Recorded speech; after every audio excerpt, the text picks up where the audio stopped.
Hello student. देखिए आज का टॉपिक हमारा बिल्कुल छोटा सा है। 2 टॉपिक मैंने लिए हैं, इसके बाद 2 टॉपिक आपके और रह जाएंगे और उसके बाद ये चैप्टर आपका कंप्लीट हो जाएगा। देन आपकी 3rd यूनिट कंप्लीट हो जाएगी। ठीक है, तो टॉपिक को हम देखते हैं। फर्स्ट टॉपिक है आपका sources of foreign selling agent, यानी जो आपके फॉरेन सेलिंग एजेंट हैं उनके क्या क्या सोर्सेज हैं, यानी किस किस तरह से हम एजेंट को अपॉइंट कर सकते हैं या क्या क्या मेथड होते हैं हमारे एजेंट को अपॉइंट करने के। फर्स्ट बोल रहा है advertisement in international trade journal.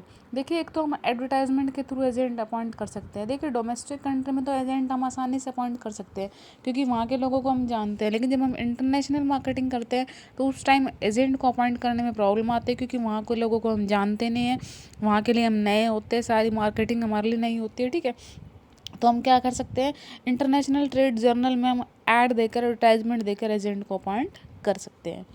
Then second है बिजनेस सेंटर। देखिए बिजनेस सेंटर क्या होता है, गवर्नमेंट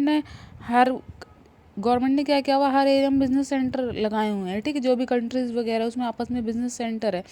बिजनेस सेंटर किस लिए लगाए हुए हैं, ताकि एक्सपोर्ट वगैरह करने में किसी को प्रॉब्लम ना आए। जैसे मान लीजिए एक्सपोर्ट को गवर्नमेंट क्या करती है, एक्सपोर्ट को प्रमोट करती है, क्योंकि गवर्नमेंट इंटरनेशनल मार्केटिंग को प्रमोट करना चाहते हैं, इंटरनेशनल मार्केटिंग को बढ़ावा देना चाह रही है। गवर्नमेंट चाहती है कि अदर कंट्री से हमारा बिजनेस हो, अदर हम बाहर की कंट्री में जाएँ, वहाँ से कॉन्टैक्ट करें, कुछ नई नई चीज़ें सीखें। ठीक है, तो इट मीन्स वहाँ गवर्नमेंट ने यहाँ पर क्या लगाया, बिजनेस सेंटर लगाए हैं जो हमारे एजेंट वगैरह ढूंढने में हेल्प करते हैं। ठीक है, then third international united commercial agent and broker association. एक एसोसिएशन होती है इंटरनेशनल यूनाइटेड, इनका काम ही क्या होता है, एजेंट और ब्रोकर के बीच मीडिएटर का काम करना। ठीक है, सॉरी, एजेंट और ब्रोकर ने, एजेंट और जो आपके एक्सपोर्टर वगैरह हैं उनके बीच मीडिएटर का काम करना। यानी ये एजेंट के भी बायोडाटा वगैरह अपने पास रखती है और जो आपके एक्सपोर्टर हैं उनसे कॉन्टैक्ट करती है, अगर उन्हें एजेंट की रिक्वायरमेंट होती है तो ये उन्हें प्रोवाइड कर देती है। देन आता है international trade fair and exhibition. देखिए जो ट्रेड फेयर और एग्जीबिशन लगते हैं उसमें एक्सपोर्टर भी जाते हैं अपने प्रोडक्ट को लेकर, और जो एजेंट वगैरह भी वहाँ पर आते हैं, तो इट मीन्स उनका आपस में कॉन्टैक्ट हो जाता है, तो उसके थ्रू भी हम एजेंट अपॉइंट कर सकते हैं। इंटरनेशनल मर्चेंट बैंक, देखिए बैंक भी ऐसी फैसिलिटी प्रोवाइड करता है।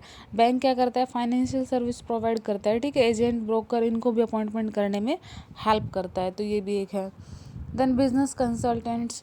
देखिए बिजनेस कंसल्टेंट्स कौन होते हैं, जिनसे हम एडवाइस ले सकते हैं, बिजनेस से रिलेटेड कोई भी आपको एडवाइस लेनी हो तो ये भी हमारे एजेंट वगैरह ढूंढने में क्या करते हैं, हेल्प करते हैं। तो ये आपके क्या है, सिंपल है, sources of foreign selling agent, यानी जो आपका फॉरेन सेलिंग एजेंट है वो आप किस किस तरीके से अपॉइंट कर सकते हैं। ठीक है, सिंपल सा टॉपिक है, कुछ भी नहीं है। नेक्स्ट छोटा सा टॉपिक है selection and appointment of foreign selling agent.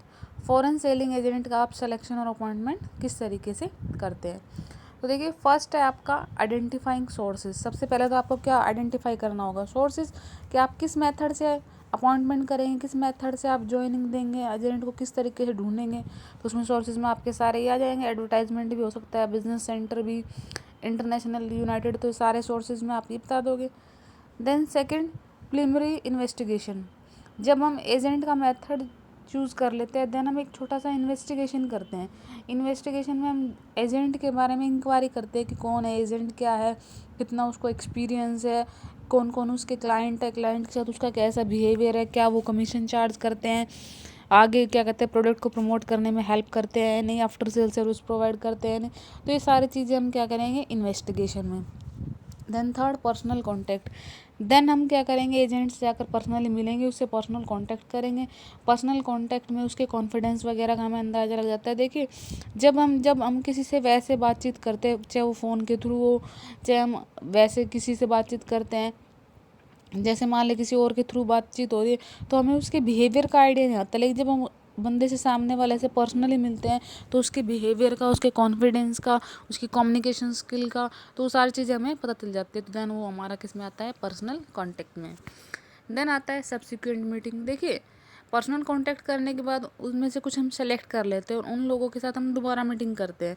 जिनको हम सेलेक्ट करते हैं उनसे दोबारा मीटिंग में हम क्या करते हैं, उनसे कमीशन वगैरह के बारे में पूछ लेते हैं, उनसे प्रमोशन एक्टिविटी के बारे में पूछते हैं, उनकी कम्युनिकेशन स्किल वगैरह तो हम जान ही गए, फिर भी जो वो फैसिलिटी चाहते हैं उनके बारे में, जो हम फैसिलिटी दे सकते हैं उनके बारे में आपस में डिस्कशन होता है।